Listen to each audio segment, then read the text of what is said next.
Naalala niyo pa ba si Marcelito Pomoy? Matapos ang kanyang kontrobersyal na pagkatalo sa America's Got Talent, tila bigla siyang nawala sa spotlight at bihira ng mapanood sa telebisyon. Matapos ang kanyang pagkatalo, agad umugong ang samut-saring kontrobersya online. May nagsabing niluto umano ang resulta, habang ang iba naman sinisi ang napiling kanta niya sa finals. Mas lalo pang uminit ang usapan nang kumalat ang balitang si Simon Cowell umano mismo ang pumili ng kantang kakantahin ni Marcelito. Pero pagkatapos ng performance, sinabi rin niyang medyo safe umano ang kanta.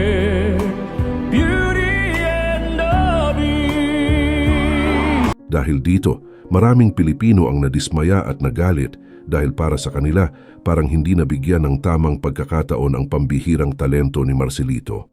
Sa video na ito, balikan natin ang buong kwento ng buhay ni Marcelito Pomoy. Mula sa kanyang mapait na nakaraan hanggang sa kontrobersyal na pagkatalo niya sa America's Got Talent. Pero bago tayo magpatuloy, huwag kalimutang i-like ang video na ito dahil napakalaking bagay na ito sa amin. Maraming salamat po. Ipinanganak si Marcelito Castro Pomoy noong September 22, 1984 sa Cavite City. Ngunit habang lumalaki, dinala siya ng tadhana sa Surigao del Sur, lugar na naging saksi sa isa sa pinakamahirap na bahagi ng kanyang buhay. Sa murang edad na 2 taon, agad nang nabago ang kanyang mundo nang makulong ang kanyang ama dahil sa kasong arson, dahil sa matinding hirap at kawalan ng kakayahang buhayin ang kanilang pamilya, napalayo rin sa kanila ang kanyang ina. Dahil walang kamag-anak na kayang kumupkop sa kanya noon, pansamantalang napunta si Marcelito sa loob mismo ng kulungan kung saan nakakulong ang kanyang ama. Sa halip na lumaki sa normal na tahanan, nakasama niya ang mga bilanggo na tumulong mag-alaga at magbantay sa kanya habang siya'y bata pa. Kalaunan, inampun siya ng isang pulis na si Ali Makawili upang magkaroon siya ng mas maayos na buhay. Ngunit kahit nakalabas siya sa ganoong sitwasyon, hindi pa rin naging madali ang kanyang kabataan. Sa edad na 8, umalis siya sa poder ng kanyang umampon matapos makaranas ng hirap sa kanilang tahanan. Mula noon, nagsimula ang kanyang pakikipagsapalaran para mabuhay. Habang ang ibang bata ay nasa paaralan at naglalaro, si Marcelito naman ay nagtatrabaho bilang helper at tauhan sa poultry farm.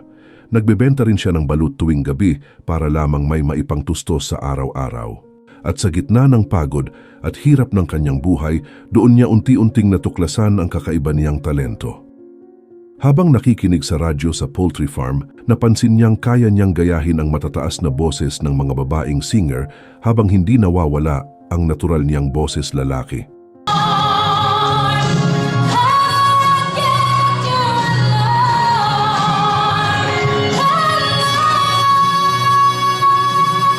Dahil dito, nagsimula siyang sumali sa maliliit na singing contest sa Bislig, Surigao del Sur. Hindi niya alam na ang simpleng talentong iyon ang magiging susi para tuluyan niyang mabago ang kanyang buhay. Noong sumali si Marcelito Pomoy sa Pilipinas Got Talent Season 2, halos wala pang nakakakilala sa kanya. Isa lamang siyang simpleng binata na may kakaibang talento at malaking pangarap na makaahon sa hirap ng buhay. Ngunit sa unang audition pa lamang niya, agad niyang ikinagulat ang judges at audience. Nang magsimula siyang kumanta gamit ang malalim na boses ng lalaki, humanga na agad ang mga tao. Pero mas lalo silang namangha nang bigla niyang palitan ito ng napakataas at malinis na boses ng babae. Halos hindi makapaniwala ang audience sa kanilang naririnig. Ang iba ay napatayo pa sa kanilang kinauupuan, habang ang judges naman ay halatang nagulat sa pambihira niyang kakayahan.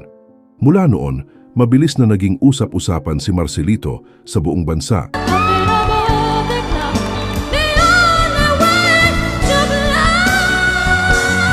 Habang tumatagal ang kompetisyon, mas lalo niyang pinapatunayan na hindi lamang basta kakaibang gimmick ang kanyang talento. Sa likod ng bawat performance niya, ramdam ng mga tao ang hirap at sakit na pinagdaanan niya bago makarating sa entabladong iyon. At nang dumating ang Grand Finals, ibinigay ni Marcelito ang isa sa pinaka-emosyonal at pinakatumatak na performances ng kanyang buhay. Sa bawat nota ng kanyang kanta, tila inilalabas niya ang lahat ng sakit, pagod at pangarap na matagal niyang kinimkim, hanggang sa tuluyan siyang ideklarang grand winner ng Pilipinas Got Talent. Mula sa isang batang lumaki sa hirap at minsang walang kasiguraduhan ng buhay, Ngayon ay isa na siyang singer na kilala sa buong bansa. At doon nagsimulang tuluyang magbago ang kanyang buhay. Nang lumabas si Marcelito Pomoy sa America's Got Talent, The Champions, agad siyang naging sentro ng atensyon. Hindi lamang mga Pilipino ang humanga sa kanya, kundi maging ang international judges at audience. Sa kanyang performance ng The Prayer, muling pinatunayan ni Marcelito kung bakit kakaiba ang kanyang talento. Halos mabingi sa palakpakan ang buong studio matapos niyang kantahin ang parehong boses ng lalaki at babae ng sabay.